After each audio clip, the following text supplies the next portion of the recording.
Dans ces assises constituantes qui représentent un moment si essentiel pour nous. Et parce que la bienvenue ne se limite pas à cet après-midi, permettez-moi de la décliner en 4 volets et de consacrer quelques instants à chacun d'eux. Bienvenue d'abord à Lyon et en Rhône-Alpes, bienvenue dans un nouveau mouvement, bienvenue dans un paysage transformé de la vie politique française, bienvenue dans le monde de l'écologie politique.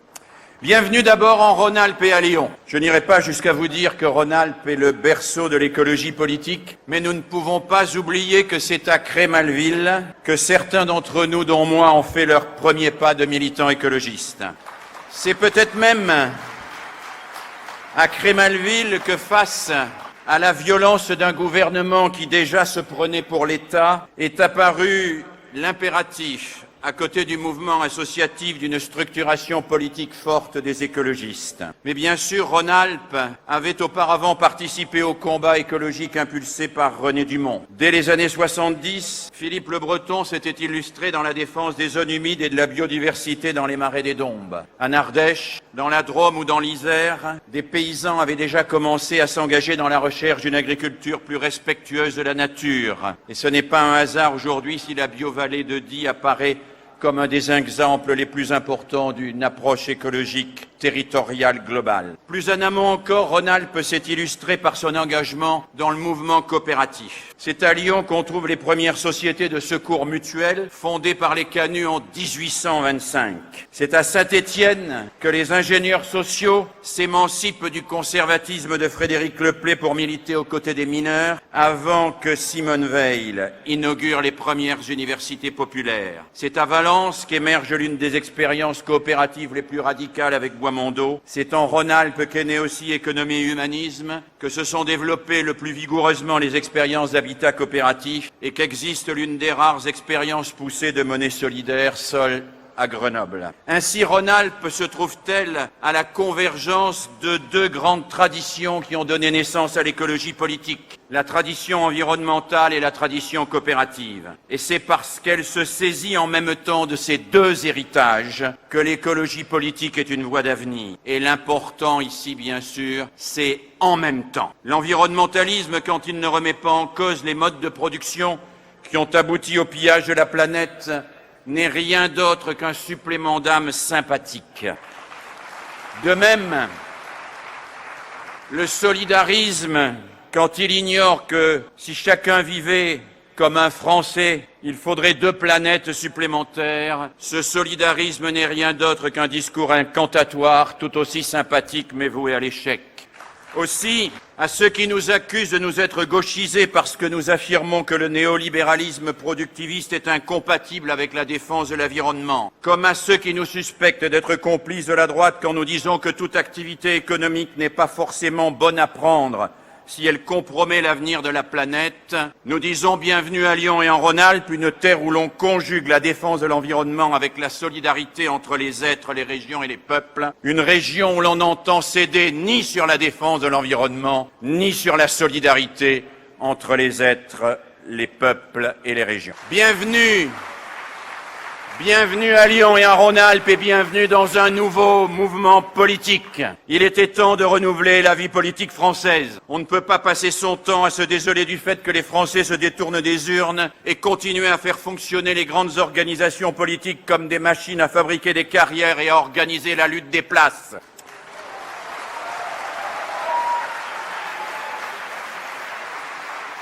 Contrairement aux caricatures que l'on en a fait parfois, le Parti des Verts a ouvert la voie dans ce domaine. Quand d'autres en restaient officiellement ou officieusement au centralisme démocratique, il a posé le principe de subsidiarité. Quand beaucoup regardaient la décentralisation comme un gadget, il a affirmé le rôle prééminent des régions. Mais chacun en convient, il restait un pas à franchir, une métamorphose à faire, comme dit Cécile, pour correspondre aux exigences d'une véritable politique autrement. Les statuts qui ont été adoptés par les adhérents au processus, puis par les militants verts, ne sont sans doute pas parfaits, mais ils posent les bases d'un fonctionnement politique nouveau adapté aux défis d'aujourd'hui. Ils vont être complétés par un règlement intérieur élaboré de la manière la plus concertée possible, mais d'ores et déjà ils nous permettent d'avancer. Et je suis convaincu que très vite, nous réussirons, selon le vœu de Dany, à incarner l'écologie politique dans un corps nouveau. Bienvenue donc dans un mouvement qui rassemble les militants historiques et les nouveaux venus en politique. Bienvenue dans une organisation qui permettra le dialogue citoyen et éminemment nécessaire entre les militants experts et les experts militants. Bienvenue dans une aventure qui va impliquer des associations, des groupes et des organisations avec qui nous conduirons de véritables alternatives à la fois utopiques et réalistes pour changer le monde. Bienvenue dans un mouvement qui devrait permettre que les ambitions personnelles, aussi légitimes soient-elles, ne masque pas les problèmes de fond. Bienvenue dans un mouvement qui respecte le type d'engagement que chaque citoyen veut et peut avoir avec la politique. Bienvenue dans une organisation qui dit bienvenue à tous ceux et à toutes celles qui veulent coopérer, mutualiser, agir ensemble dans chaque quartier, dans chaque village, pour que des groupes locaux d'Europe Écologie des Verts deviennent de véritables groupes ressources où les adhérents et coopérateurs travaillent ensemble à la mise en place d'une myriade de maisons de l'écologie et de la citoyenneté. Des maisons où chacune et chacun sera le bienvenu. Des maisons où nous débattrons passionnément de notre horizon commun et où nous construirons minutieusement et patiemment les moyens de franchir chacune des échéances qui s'offrent à nous. Bienvenue dans un mouvement politique nouveau et bienvenue dans un paysage politique français renouvelé. La France, nous le savons, traverse une crise sociale d'une extrême gravité. Certains y voient la simple conséquence d'une crise d'un système qu'il suffirait de remettre correctement sur ses rails pour que tout aille bien à nouveau. Nous savons qu'il n'en est rien. Nous savons que cette crise est la conséquence inévitable d'un système de production, d'échange et de répartition des richesses qui fonctionne à l'inégalité comme la machine à vapeur fonctionne à la différence de potentiel. Les injustices d'aujourd'hui ne sont pas les scories de notre organisation sociale, elles en sont tout à la fois le moteur, le combustible et les déchets. Nous devons cesser de fonctionner à l'injustice. Or, que voyons-nous aujourd'hui ? Un gouvernement qui prétend tenter de réguler le pouvoir de l'argent, mais qui en réalité mène une politique qui lui est inféodée. Pourtant, la grande majorité des Français refuse de laisser sacrifier sur l'autel des produits financiers les constructions collectives fragiles que sont devenus nos systèmes d'éducation, de santé, de retraite, mais aussi la justice, la police, les régies d'eau ou le logement social. Les Français rejettent le libéralisme brutal d'un gouvernement autocratique, drapé dans l'arrogance insupportable des riches. Et que leur propose-t-on en face ?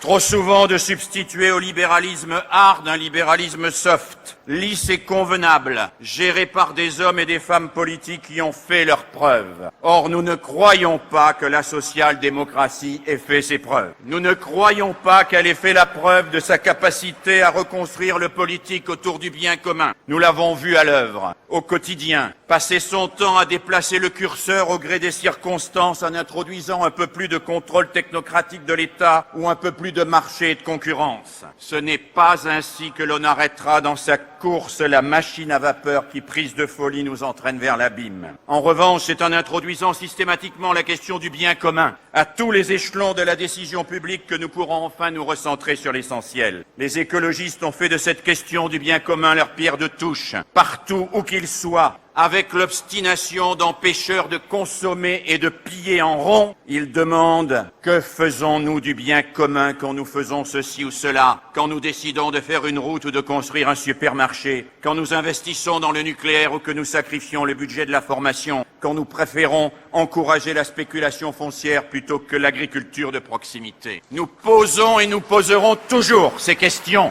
parce que le bien commun nous est chevillé au corps. C'est pourquoi je suis tellement heureux de vous dire aujourd'hui, bienvenue dans un paysage politique renouvelé où une grande formation écologiste va pouvoir dans tous les domaines, que ce soit l'environnement ou la santé, l'éducation ou les finances, les transports ou la culture, poser la question du bien commun pour aujourd'hui, du bien commun pour notre avenir. Bienvenue dans une France politique radicalement nouvelle où le partage du territoire n'est plus régi à l'ancienneté par ceux qui sont les mieux installés dans les structures et les institutions, mais ça par ceux qui ont l'avenir en ligne de mire et n'en démordent pas, c'est vous. Bienvenue enfin dans le nouveau monde de l'écologie politique. Et à ce moment de conclusion de ces mots, j'aurais vraiment aimé vous lancer d'autres signes de bienvenue. J'aurais aimé vous dire bienvenue dans un monde écologiquement responsable, bienvenue dans un monde où la lutte contre le dérèglement climatique est devenue une priorité collectivement assumée, bienvenue dans un monde où le G20 vient de décider de mettre un terme collectivement au crédit imbécile et à la spéculation financière, bienvenue dans un monde où les pays du Nord viennent de décider de débloquer ensemble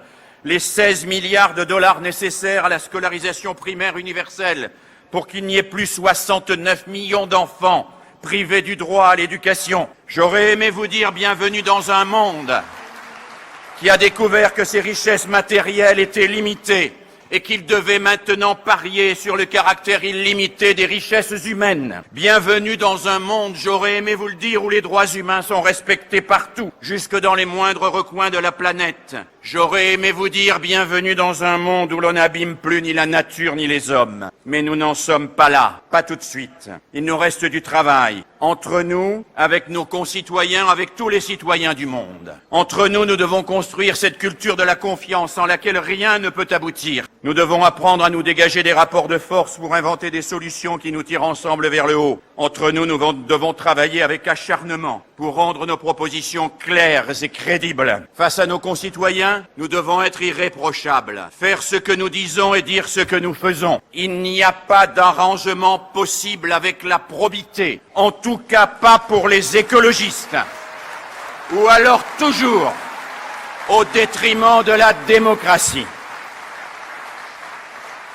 Et avec les citoyens du monde entier, nous devons être solidaires. Solidaires quand nos amis écologistes de Colombie ou du Canada, du Brésil ou d'Australie s'imposent et deviennent des forces incontournables dans leur pays. Mais solidaires aussi avec ceux et celles qui sont aujourd'hui les perdants de la démocratie et de l'écologie, en Afrique comme en Chine ou en Russie. Ils ont besoin de nous. Et notre solidarité à leur égard doit être sans faille. Alors, faute de pouvoir vous dire ce que je vous dirai peut-être dans quelques années, bienvenue dans un monde écologique, je vous dis simplement, mais c'est déjà beaucoup, bienvenue dans le monde de l'écologie politique que nous construisons ensemble aujourd'hui. Merci.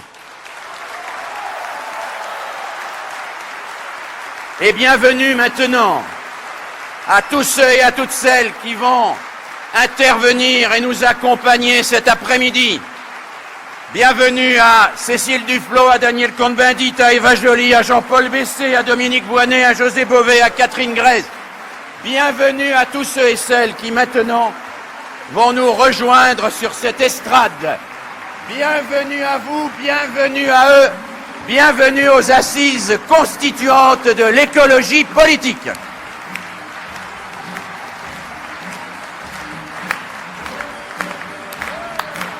Ils sont là, ils sont tous là.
Merci à vous tous, ils sont là, ils sont tous là.